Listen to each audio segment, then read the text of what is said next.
दुनिया में कईयों को कैसे कैसे जलन लगी उसके नमूने आपको दिखाते हैं।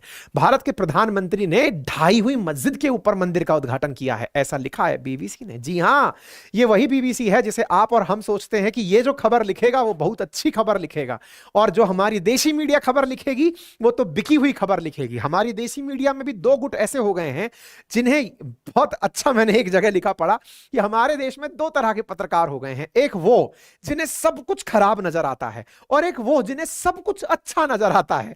हमारे देश में कोई साधारण स्तर पर जी नहीं रहा है। एक दो तो ऐसे, मतलब मैं सोच रहा हूं कि वो कौन सी दवाएं खा के जिंदा रह रहे होंगे, ऐसे पत्रकार हो गए हैं जिन्हें हर चीज में कमी नजर आएगी। मैं एक पत्रकार का नाम नहीं लूंगा, लेकिन आप समझदार हैं। वो एक राम भक्त बालक था जो झंडा लेकर के यात्रा पर जा रहा था, भगवान राम के मंदिर के लिए प्रस्थान कर रहा था। उसकी तस्वीर लगाकर लिखता है, इसी कारण से बच्चे पढ़ लिख नहीं पा रहे। अरे मैं खुद IITN रहा, खुद ऑल इंडिया टॉपर रहा, और खुद मैं कई बार परिक्रमा अपने पैरों में पड़े छाले में दुनिया को दिखा चुका हूं। मैं पद यात्रा पर जाता हूं भाई। आस्था का इस बात से क्या लेना देना है कि आस्था है तो अनपढ़ रह गया।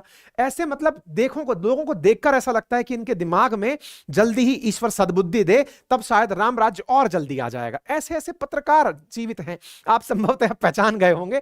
मैं मतलब सोचकर आश्चर्यचकित हो जाता हूं। बच्चे की तस्वीर दिखा रहे हैं, कमेंट बॉक्स में लिख दे रहे हैं, साइड में देखिए ये रिपोर्ट आई है जिसमें इतने बच्चे पढ़ लिख नहीं पा रहे। इसका क्या तर्क है भाई? है मैं अपना उदाहरण देता हूं। मैं हर महीने गोवर्धन पर्वत, गिरिराजी पर्वत की आज से नहीं जाने कितने साल से, जब से होश संभाला है, हर महीने पर परिक्रमा पैदल देने जाता हूं, और इस बार तो नंगे पैर परिक्रमा दी, जैसे पैरों में छाले हो रहे हैं। क्या यह तर्क उचित होगा कि भाई इस कारण से आप मतलब वो कर रहे हैं? क्या लोग हैं। तो इसलिए मैं कह रहा हूं कि हमारे देश में, लेकिन इन लोगों को पहचानिए। ये क्या लिखते हैं? Ayodhya Ram mandir, India PM inaugurated Hindu temple on razed Babri mosque site. इनको दुख इस बात का है कि बाबरी मस्जिद पर, अरे इतिहास के जानकारों ये भी खोज के बता दो कि अयोध्या से कितने लोग माइग्रेट कर गए जब मंदिर बना, या इस मंदिर के निर्माण के समय कितने मुस्लिम परिवार हैं जो कि फैजाबाद, जिसको अब अयोध्या कहा गया, वो माइग्रेट कर गए। ऐसा मैं नहीं, कंचन गुप्ता जी बोल रहे हैं। ये कंचन गुप्ता कौन है? तो ये एडवाइजर है, मीडिया एडवाइजर है भारत सरकार के, इंफॉर्मेशन मतलब IT जो डिपार्टमेंट है, ब्रॉडकास्टिंग डिपार्टमेंट है। उन्होंने पूछा BBC वालों जरा बताओ तो कितने लोग चले गए, पलायन कर गए, और तुमको बाबरी मस्जिद नजर आती है क्या? देश में इतनी सारी मस्जिदें बनी है वो नजर नहीं आती? इस बात में भी तुम्हें कम्युनल रंग ही दिखाई दे रहा है, तुम्हें यह दिखाई नहीं दे रहा है कि भारत के लोग 500 साल चिल्ला रहे हैं। तो 500 साल का इतिहास खोज लो, उससे पहले तो हमारे देश में बाबर भी नहीं रहे होंगे। विचार कीजिए ना।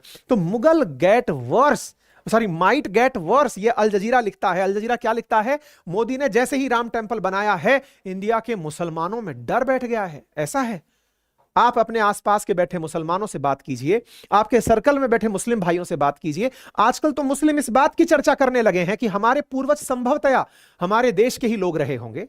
ये जो विदेशी आक्रांताओं के प्रभाव में लोगों ने जो धर्मांतरण किया, हो सकता है कि ऐसा ना रहा हो सकता है कि उनके पूर्वज भी हमारे ही पूर्वजों के समकक्ष या उनके भाई बंधु रहे हों।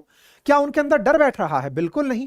आज ना जाने कितने मुस्लिम भाइयों ने मुझे बधाई दी है, ना जाने मैंने कितनों से अपनी खुशी साझा की है, और आप सब भी अपने आसपास के क्षेत्रों में, क्योंकि हमने ये है त्योहार किसी को जलाने, किसी को चिढ़ाने, किसी को मिर्ची लगाने के लिए नहीं मनाया है भाई।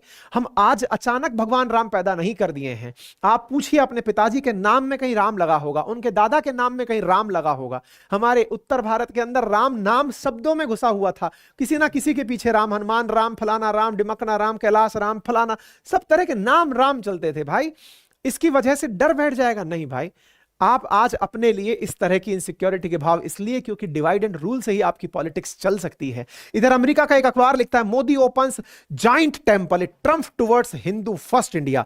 ये हिंदू फर्स्ट इंडिया बनाना चाहते हैं। वाह भाई वाह। एक और CNN लिखता है, India's Modi inaugurated controversial Hindu temple. वाह, अब ये मंदिर विवादित हो गया है, इनके लिए कंट्रोवर्शियल। पर ठीक है, इन लोगों की तो कोई सभ्यता थी ही नहीं। सनातन सभ्यता तो हमारी है ना, पुरातन काल से हम हैं। सोने की चिड़िया हम थे। जब हम लूटने आए थे तब दुनिया की 25% GDP को भारत प्रोड्यूस किया करता था। तुम लोग तो किस खेत की मूली हो यार, लूट कर हमसे आज बैठ करके अंग्रेजी बांच रहे हो। कोई दिन का वो दिन दूर नहीं है जब भारतीयों के अंदर यह सांस्कृतिक चेतना जागेगी कि हमसे ही शुरू हुआ था, इस दुनिया का कक्ष यही था, इस दुनिया की धुरी यही थी, केंद्र केंद्र यही था, सांस्कृतिक और सभ्यताओं का निर्माण यही से हुआ था। ये तो हमारे ऊपर कुछ इस तरह के अंग्रेज और कुछ बीच में कुछ गरीब लोग मुगल निकल करके आए, कुछ अफगानी निकल कर आए, कुछ तुर्क निकल कर, कुछ ईरानी निकल कर आए, जो आए ही इसलिए थे क्योंकि मैं अपने इतिहास में कई बार बच्चों को यह बताता हूं कि भारत के बड़े व्यापारी यूरोप तक व्यापार करने के लिए चाइना का रेशम लेकर के, भारत के मसाले और कॉटन लेकर के ओल्ड सिल्क रूट से जाया करते थे, तो रास्ते में उन्हें लूटा जाता था तुर्कों के द्वारा, मंगोलों के द्वारा, अफगानों के द्वारा।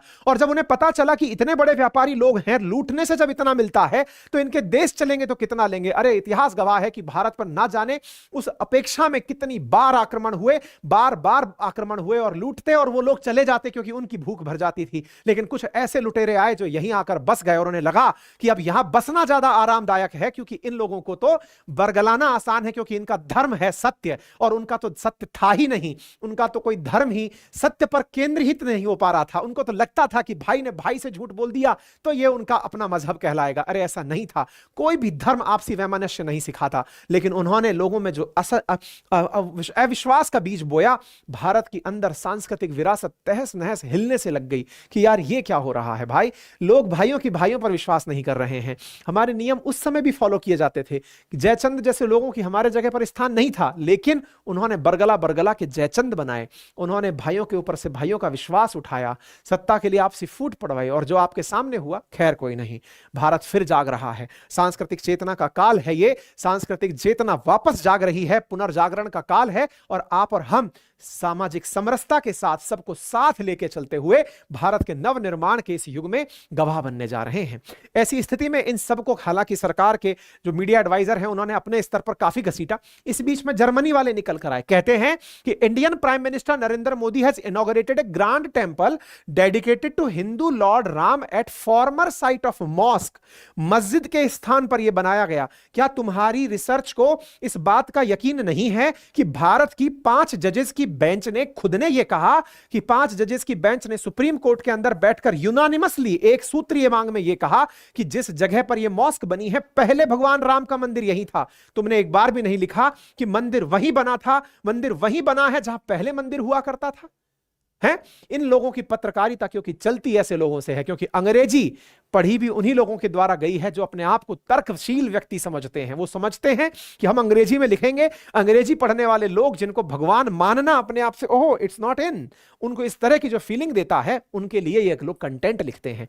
ऐसी स्थिति में इन लोगों को सद्बुद्धि दे। हालांकि बहुत सही घसीटा गया इनको, इनसे कहा गया कि बेटा तुम जो ये लिखे हो ना जर्मनी वालों, तो हम तुम्हारी तरह नहीं हैं जो नाजियों का कत्लेआम मचा देते हैं केवल इसलिए कि नाजी जो हैं वो नाजी लोग जो हैं वो कत्लेआम मचा देते हैं यहूदियों का केवल इसलिए कि हाँ ये हमारी ब्रीड के नहीं है। भारत ऐसा नहीं है।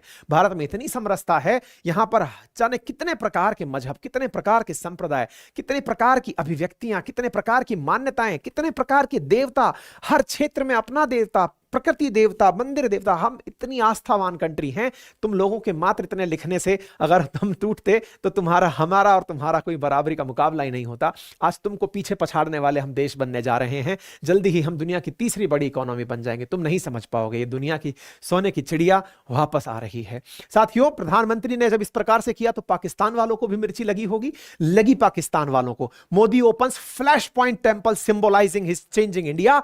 भारत के लिए तो भाई साहब पाकिस्तान वालों ने बकायदा सरकारी नोटिफिकेशन निकाला है कि पाकिस्तान कंडेम करता है इस प्राण प्रतिष्ठा महोत्सव को। खैर कोई नहीं, तुम सबके लिए तो हमारी तरफ से प्यार भरा जय श्री राम ही पर्याप्त है। तुम हो हमारी ही संतानें, ईश्वर तुम्हें सद्बुद्धि देगा। एक दिन तुम खुद चल के पापा के पास आओगे कि पापा हमसे गलती हो गई, बड़ी भूल हुई, हमें अपने पास स्थान दे दो। तुम आओगे क्योंकि तुम्हें ईश्वर जल्दी ही सबक सिखाएगा। लेकिन ईश्वर के कालखंड में कहते हैं प्रभु श्री राम ने तब शासन किया था, तब 10,000 साल शासन किया था। तो ऐसी स्थिति में बेटा वो समय भी आएगा, क्योंकि प्रभु के कैलेंडर में जो ईयर है ना वो शायद 365 दिन का नहीं है, कई सालों का है। इस चक्कर में तुम्हारा नंबर आने में थोड़े और ज्यादा साल लग जाएंगे, लेकिन तुम आओगे और आकर के कहोगे कि हमसे बड़ी भूल हुई, क्योंकि तुमको ये अपने आप रियलाइज होगा कि तुम गलती से बहकावे में आ गए, तुमको इज्जत कहीं मिलती नहीं है गुरु। तुम इंडियन हो इस चीज में ज्यादा इज्जत पाओगे। तुम जाकर के दूसरों के रंग में रंग कर कहते हो, तुमको ईरान आकर पटकनी देकर घर में घुसकर मार के चला जाता है, बतियाते हो यार।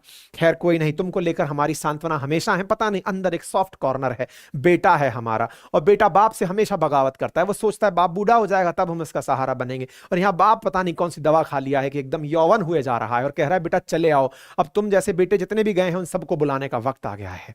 खैर कोई नहीं, तुम्हारे लिए ना है हमारे पास इलाज। खैर कोई नहीं, पाकिस्तानियों तुमको सद्बुद्धि मिले जल्दी, ये हम चाहते हैं। भारतवर्ष के जितने भी लोग इधर उधर रहते हैं, इंडियन डायस्पोरा वर्ल्ड में हाईएस्ट है, जो जहां है समृद्ध है, और समृद्धि की मिसाल देखें आप, times square temple, times square वगैरह सब जगह पर भाई साहब जय श्री राम छा गए अपने पूरी तरह से। ताइवान तक में भाई साहब इस्कॉन वालों ने हरि कीर्तन करवा दिए।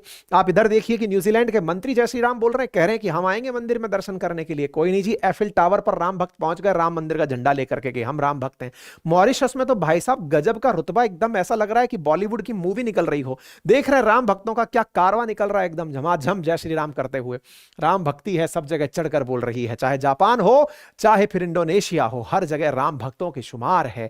इसी बीच में इजराइल की तरफ से, इजराइल के जो भारत में एम्बेसडर हैं, उन्होंने भी भारत को इस बात पर बधाई दी। मेरे प्यारे साथियों, आज मुझे आपके साथ इस पल को साझा करते हुए जो असीम खुशी हो रही है, अगर आपको भी आज हमारे साथ इस प्रकार के भाव प्राप्त हुए हों तो जरूर कमेंट बॉक्स में बताइए।